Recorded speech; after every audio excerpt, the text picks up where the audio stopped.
처음에 생각을 했습니다. 과학기술 정책은 왜 필요할까 도대체? 이게 뭔데 뭐라고 지원하나? 그런 생각을 할 수가 있잖아요. 두 번째는 본래 주제죠.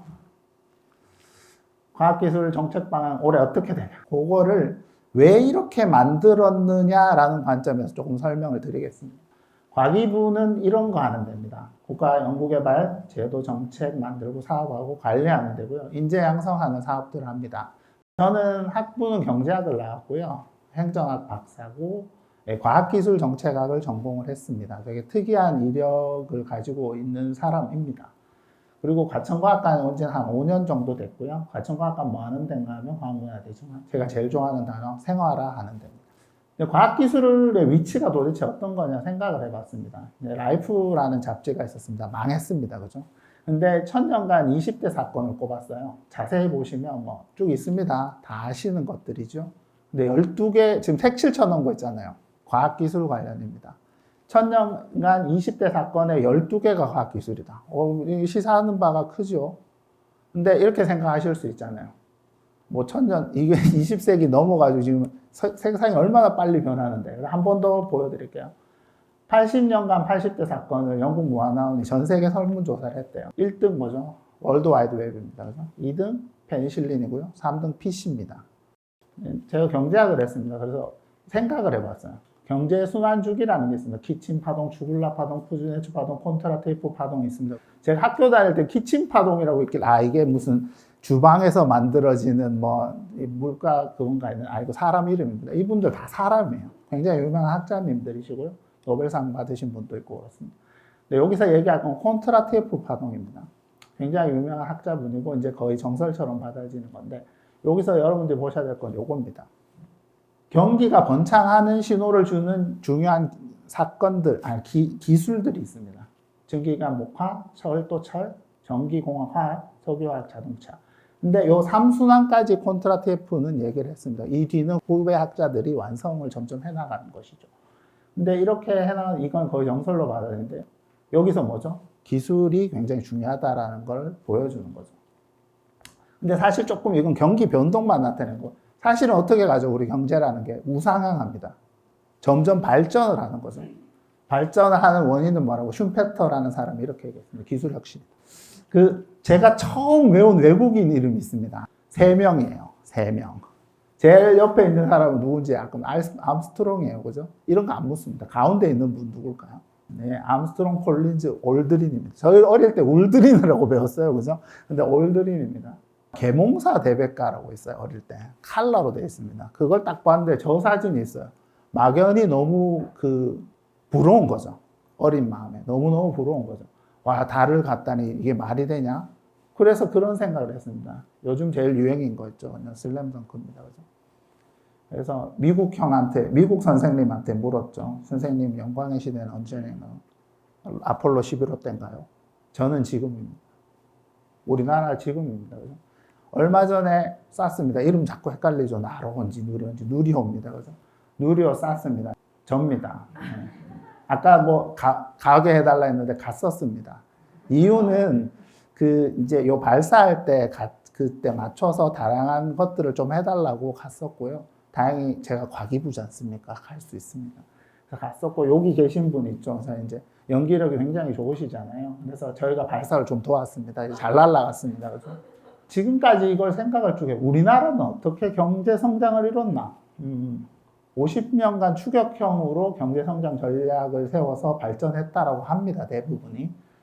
근데 여기서 과학기술의 역할은 뭐였나? 굉장히 중요한 역할을 했죠. 국가 성장의 핵심 동력이라고들 하십니다. 처음에는 선진기술을 모방하고 자체로 기술을 하는 것들에 중점을 뒀었습니다. 그러다가 8, 90년대는 그걸 산업 구조를 우리가 중공업이나 이제 전자산업 쪽으로 넘어가는, 한마디로 기술 집약적 산업으로 넘어가는 데 기여를 했고요. 나중엔 IT 산업 중심으로 이제 성장 동력을 만들어내게 됩니다. 굉장히 우리나라에서는 특히 중요한 역할을 한 거죠. 그러면 여기서부터 이제 조금 지루해집니다. 어떻게 읽어야 되고, 이게 2023년 과학기술 정책 방향의 시작이거든요.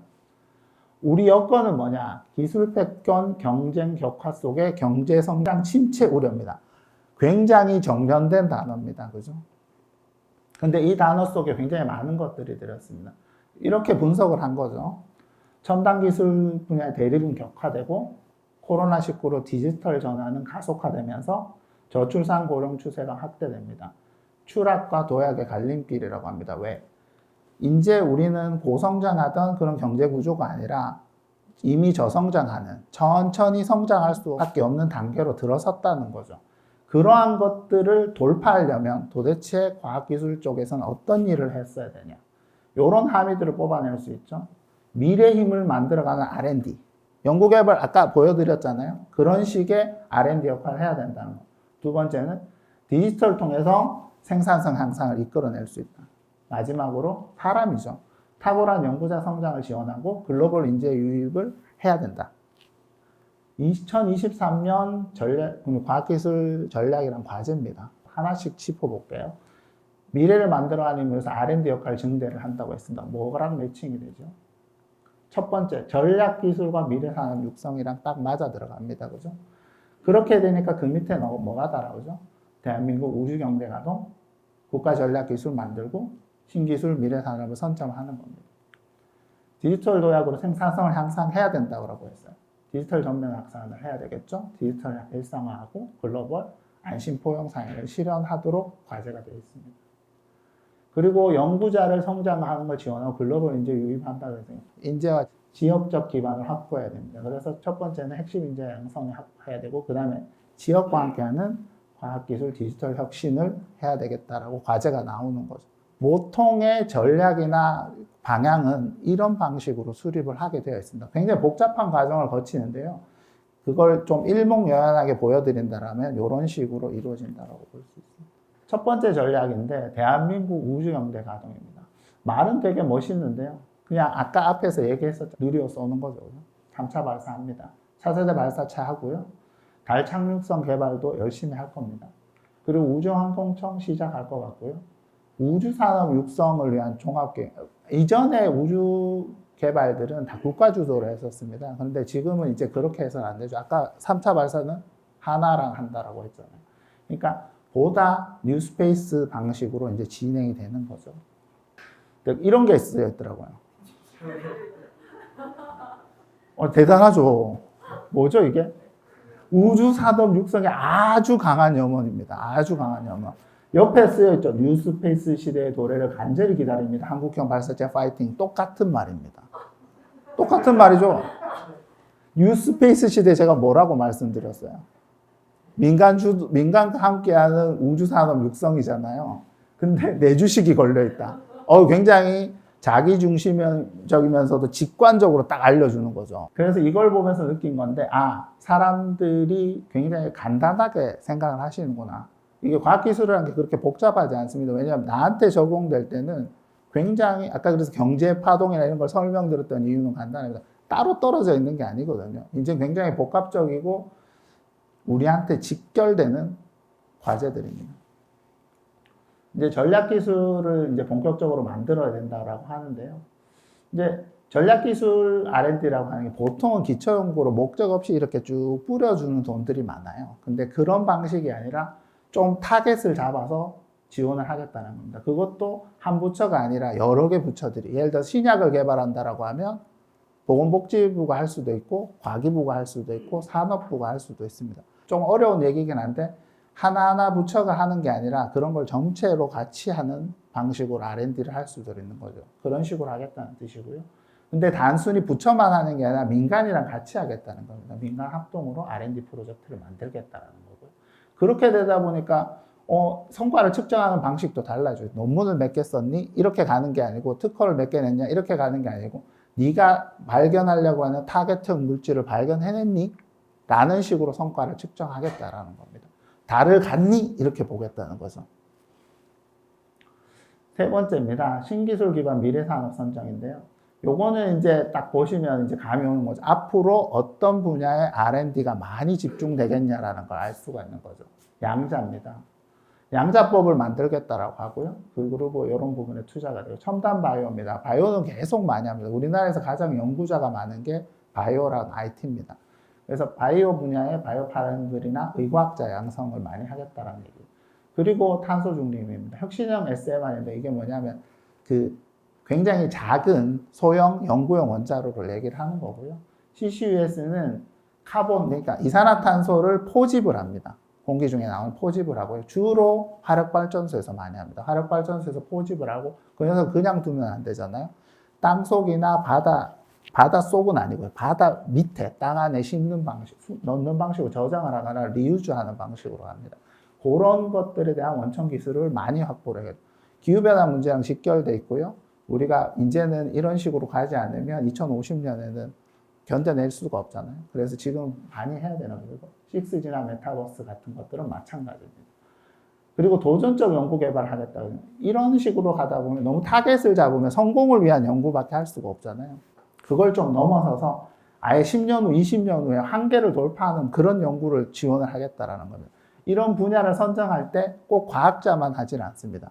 여러 개 각계각층의 인사들을 불러서 어떤 걸 개발해야 되겠어 하면서 조금 오픈 마인드로 사업을 기획을 합니다. 그런 R&D들을 조금 강화하겠다라는 얘기고요. 그리고 디지털 일상화입니다.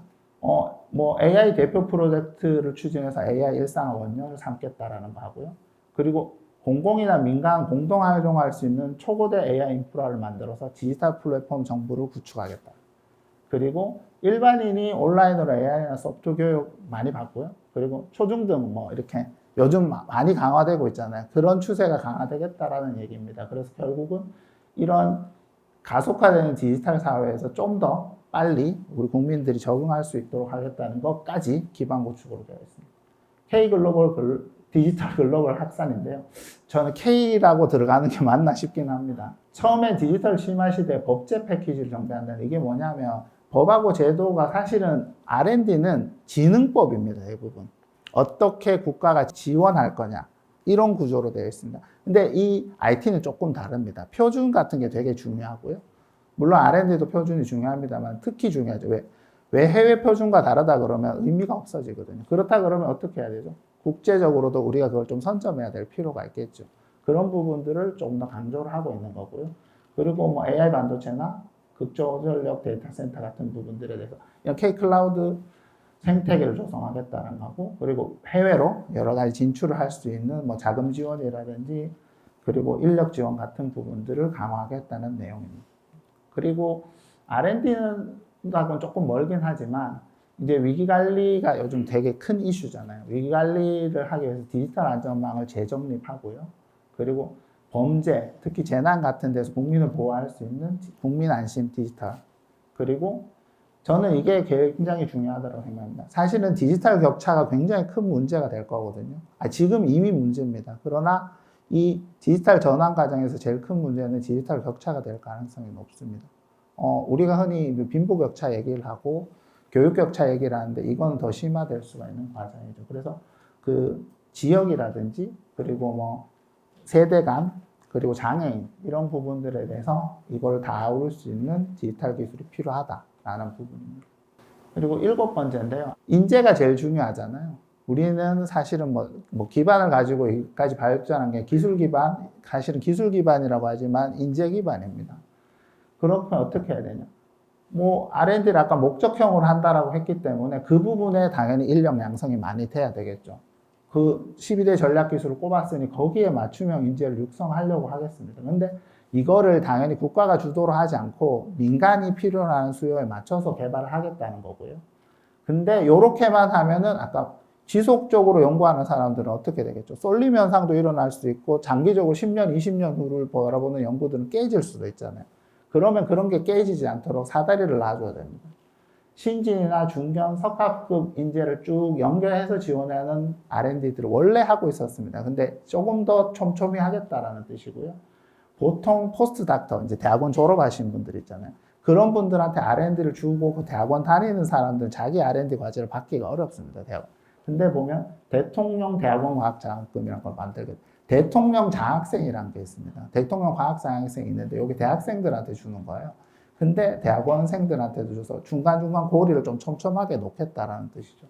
그리고 석학들은 국가과학기술자 꽤 많은 돈을 드립니다.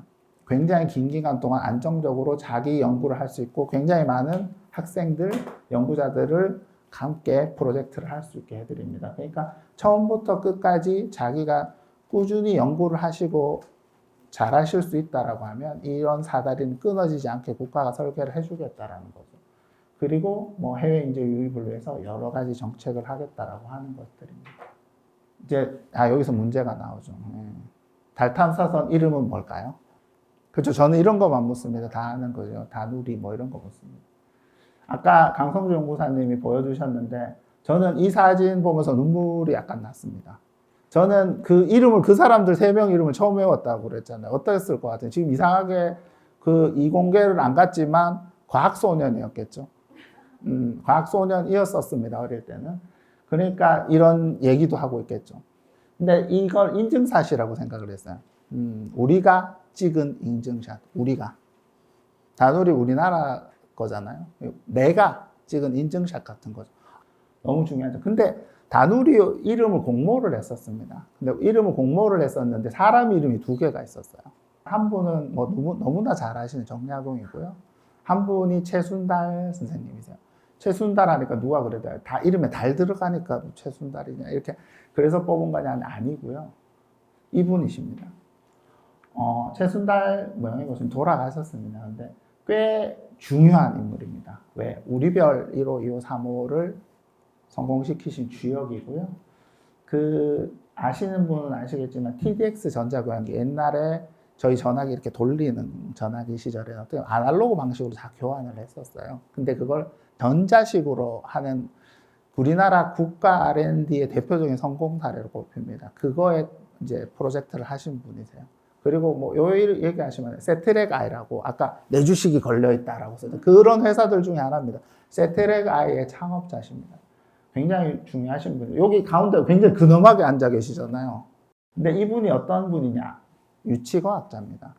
유치과학자가 뭐냐면 외국에 가 계시는 중요한 연구자들을 우리나라로 불러들이는 사업의 일환으로 들어오신 분입니다. 이분이 어떤 분이냐면 외국에서 뭐 박사까지 하시고 나사의 JPL이라고 제트 추진 연구소가 있습니다. 거기서 근무를 하세요. 70년대 근무를 하셨으니까 한국의 70년대에 그런 연구 기반이 있었겠습니까? 과학기술처가 67년에 만들어졌습니다. 우리나라에서 제일 종합과학연구소라고 하는 키스트가 66년인가 68년에 만들어졌습니다. 키스트가 맨바닥에서 그때 시작을 했습니다. 근데 70년에 나사에서 근무하신 분이에요. 근데 들어오셨어요. 들어오셔서 이 정도까지 하셨습니다. 근데 이거가 뭐라고요? 아까 7번에서 설명한 그런 거의 일환이라는 겁니다. 한번 이건 좀 중요하니까 되돌아가 볼까요? 이겁니다. 40년 전에 이건 거죠. 이런 거를 보면서 저는 이제 어떨 때는 공무원을 하는 거 굉장히 후회를 하는데 이럴 때는 공무원에서 되게 기분이 좋은 거죠. 내가 하는 일이 언젠가 이렇게 되돌아오겠구나. 아까 CCUS 설명을 약간 드렸잖아요. 10년 전에는 제가 CCS 사업 기획하고 했었습니다. 되게 신기하잖아요. 그냥 과학을 좋아하던 경제학 한 아저씨가 그걸 한다. 너무 좀 뿌듯한 일이지 않습니까? 마지막입니다. 이제 지역하고 과학 함께하는 과학기술의 디지털 혁신인데요. 이거는 뭐냐면 지역 중심으로 R&D를 하고 디지털 혁신 거점을 만들겠다는 얘기입니다. 마지막이 제일 중요합니다. 지역 내에서 인재가 성장하고 정착하고 다시 지역 발전을 주도하는 방식으로 생태계를 조성하겠다는 얘기입니다. 사실 우리나라에서는 지금 인구 소멸을 하는 지방도 많고요. 지역 거점이 너무 약화되어 있습니다. 특히 대학들이나 R&D하는 연구기관들은 정부 수도권이나 대전 중심입니다. 그런 부분들을 좀 깨트려야 된다는 얘기고요. 이제 2023년에는 이렇게 달라지길 기대한다는 겁니다. 청사진이죠. 쭉 한번 보시면 될 것 같고요. 국가 R&D에 이제 전략적 투자가 확대되니까 미래 목걸이 산업이 창출되기를 기대합니다.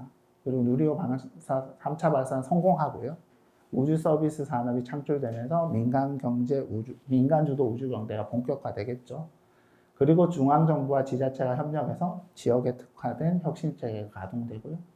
디지털 분야에도 안정성이 대폭 강화되고 인터넷 환경이 신뢰할 수 있게 조성이 될 겁니다. 그렇게 해서 우리가 글로벌 과학기술 강국이나 디지털 모범 국가가 실현되기를 기대를 하는 거죠. 쇼클리인데요.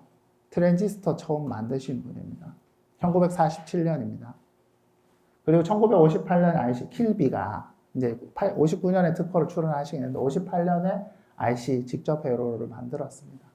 이때는 무슨 일이 있었냐면 나사가 처음 만들어졌었습니다. 우리나라는 이때 무슨 일이 있나 싶어서 제가 찾아봤습니다. 되게 신기한 게 있었어요. 그 라키라는 회사가 금성이라는 회사를 만들었습니다. 뭔가요? LG전자입니다. 그죠? LG전자는 대단한 거죠.